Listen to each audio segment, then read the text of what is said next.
नमस्कार दोस्तों, स्वागत है आप सभी का मेरे YouTube चैनल में। आज के हम इस वीडियो में बात करने वाले हैं कोरोना का जो नया वेरिएंट आया है उसके बारे में, उसके लक्षण, क्या सावधानी बरतनी चाहिए और किस तरीके से फैल रहा है वो कितनी इम्यूनिटी पे हमारे इफ़ेक्ट डालेगा।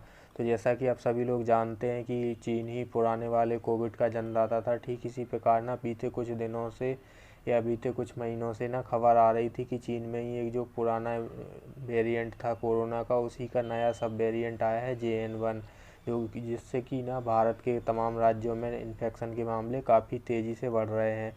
अभी एक नई रिपोर्ट के अनुसार ना केरल में तीन लोगों की मौत भी हो चुकी है इस नए वेरिएंट से। तो जिससे ना लोगों में काफ़ी डर फैला हुआ है और स्वास्थ्य विभाग ने देश के पूरे जितने भी राज्य हैं सब जगह पर अलर्ट जारी किया है कि उन्हें क्या करना है क्या नहीं। इतना ही नहीं कि सिर्फ केरल में ही बल्कि हर एक पड़ोसी राज्य कर्नाटक और जो वहाँ का तमिलनाडु, जो आसपास के राज्य हैं, वहाँ पे भी इसके मामले काफ़ी तेज़ी से बढ़ रहे हैं, जिसके बाद वहाँ के अस्पतालों को भी काफ़ी अलर्ट मोड में रखा गया है।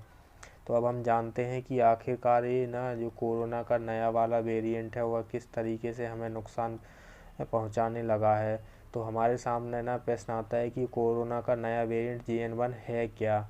तो disease control and prevention centre CDC जिसको बोलते हैं के मुताबिक कोरोना का ऐसा वेरिएंट ओमिक्रॉन सब वेरिएंट का वंशज है, जिसे प्रोला के नाम से भी जाना जाता है। कुछ रिपोर्ट्स के मुताबिक जो पुराना वेरिएंट JN.1 था ना, और जो अभी का BA.2.86 है, इन दोनों के बीच में सिर्फ और सिर्फ एक ही चेंज है, वो है स्पाइक प्रोटीन का, जो कि आप लेफ्ट हैंड साइड में देख रहे हैं।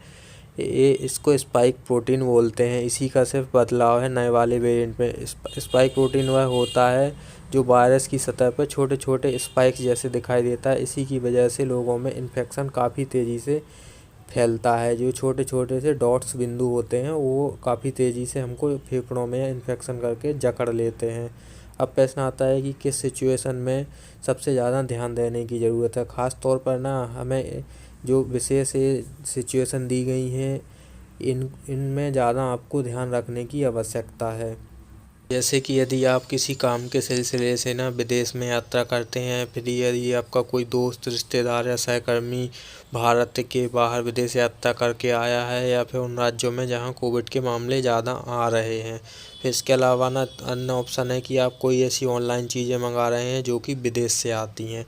अब बात आती है कि ये इसके लक्षण क्या हैं। तो CDC के मुताबिक ना वायरल फ्लू और ये जो नया सब वेरिएंट है, इनके लक्षणों में पहचान कर पाना बहुत ही मुश्किल काम है। इसलिए उसने फिर भी कुछ लक्षण दिए हुए हैं, तो इनके आधार पर हमें पता कर सकते हैं कि हमें नया वाला कोविड वायरस से हम इन्फेक्टेड हुए हैं या फिर हमें नॉर्मल फ्लू है।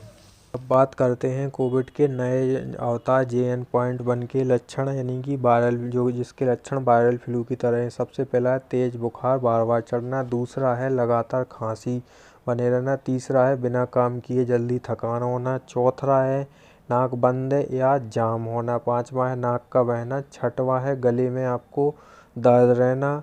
फिर इसके बाद सातवां है ना उल्टी दस्त आपको बार बार आना। और आठवां है आपको माइग्रेन जैसा सिर दर्द होना तेज, वो भी माइग्रेन में ना एक साइड या लेफ्ट या राइट साइड काफ़ी तेज तेज दर्द होता है। अब हम बात करते हैं ना कि इस वेरिएंट में के जल्दी होने से या फिर किन लोगों को इस वेरिएंट के जल्दी होने का रिस्क है। तो इसका उत्तर है जिन लोगों की इम्यूनिटी कमज़ोर है, छोटे बच्चे, खासकर बुजुर्ग और जो प्रेग्नेंट महिलाएं हैं। अब फर्स्ट प्रश्न आता है कि ये लक्षण दिखने पर कितने दिन तक हम डॉक्टर को ना दिखाएं।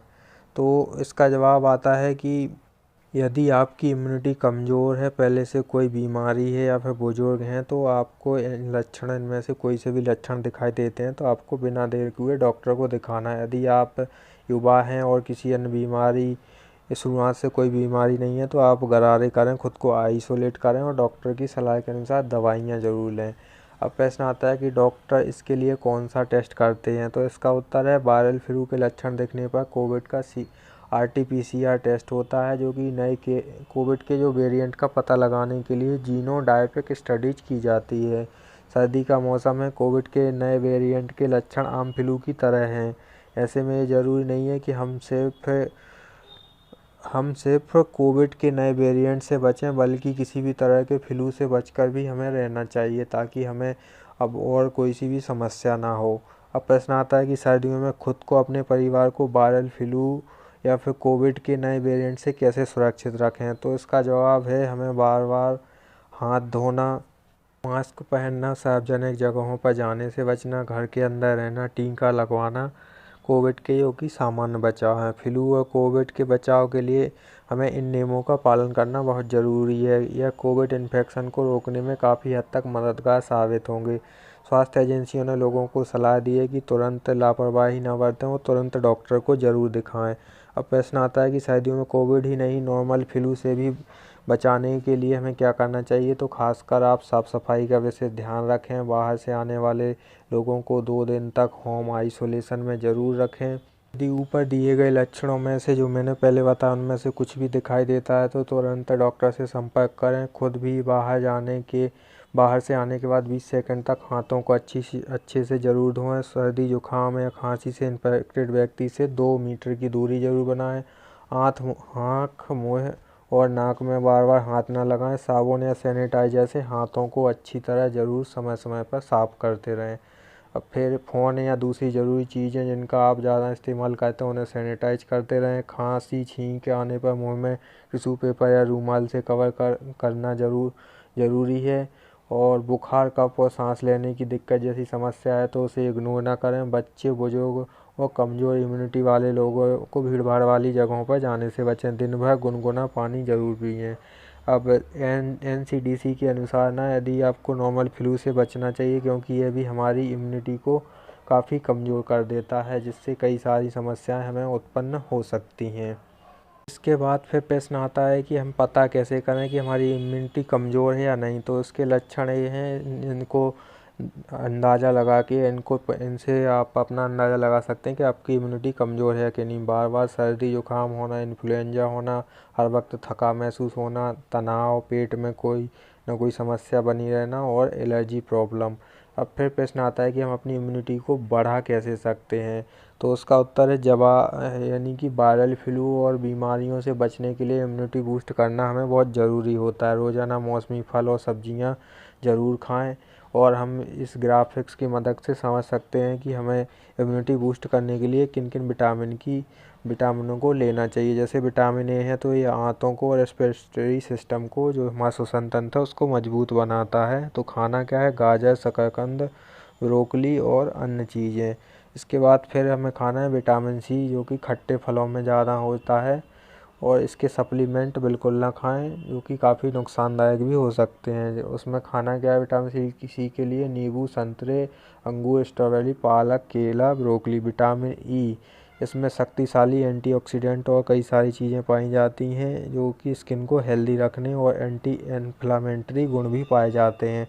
खाना है बादाम, पालक, कद्दू और ऐसी कई अन्य सामग्री आपको खानी है। अब प्रश्न आता है कि कोविड का जो नया वेरिएंट JN.1 है वो कितना खतरनाक है। तो वैसे तो कोविड का जो नया वेरिएंट है उसको लेकर खास कोई चेतावनी अभी नहीं आई है, ना कोई जानकारी सामने है। लेकिन CDC के मुताबिक इस वेरिएंट के जो मामले काफ़ी बढ़ते जा रहे हैं, इसलिए यह ज़्यादा अंदाज़ा भी लगाया जा सकता है कि ये म्यूटेशन होकर वायरस आया है, तो हो सकता है ज़्यादा संक्रामक हो। और इसलिए हमें अपने इम्यून सिस्टम को बचाने के लिए खुद से ही पहले से ही उपाय करने चालू कर देनी चाहिए। साथ ही CDC ने बताया कि इसका भी हमारे पास कोई ठोस सबूत नहीं है कि यह मौजूदा जो वायरस था, उस जो पुराना वायरस था उसकी अपेक्षा ये वाला वायरस ज़्यादा खतरनाक है या नहीं। लेकिन हम लोगों को अब स्वेच्छा से ही सावधानी बरतने की आवश्यकता है। तो वो ये कुछ लक्षण थे जिससे कि आप अंदाज़ा लगा सकते थे। हालांकि कोविड-19 का जो सब वेरिएंट है ये JN.1, इसकी पहचान सबसे पहले यूरोपीय देश लग्जमबर्ग में हुई थी। यहाँ इसके बाद यह तमाम देशों में फैलना चालू हो गया। इसका सब वेरिएंट पिरोलो वेरिएंट BA.2.86 से जुड़ा हुआ है, जो इंसानी शरीर के इम्यूनिटी के खिलाफ काफ़ी खतरनाक। क्योंकि पुराना वाला वेरिएंट काफ़ी ज़्यादा खतरनाक था, इसलिए इसके नए सब वेरिएंट जो कि म्यूटेशन होके आया है, इसलिए उसको लेकर काफ़ी ज़्यादा हाई अलर्ट जारी किए गए हैं। सब वेरिएंट को लेकर भारत से पहले सिंगापुर में कोविड का भी सब वेरिएंट JN.1 फैला है। यहाँ से एक भारतीय यात्री में JN.1 के इन्फेक्शन का पता चला। ऐसा तमिलनाडु के तिरुचिरापल्ली जिले का मूल निवासी था। इसने 25 अक्टूबर को सिंगापुर की यात्रा की थी। तो वीडियो आपको कैसा लगा है? मैंने आपको डिटेल A to Z सारे वेरिएंट के जो JN.1 है इस वेरिएंट की पूरी जानकारी मुहैया कराई है। यदि आपको वीडियो अच्छा लगा हो तो चैनल को सब्सक्राइब जरूर करें। धन्यवाद।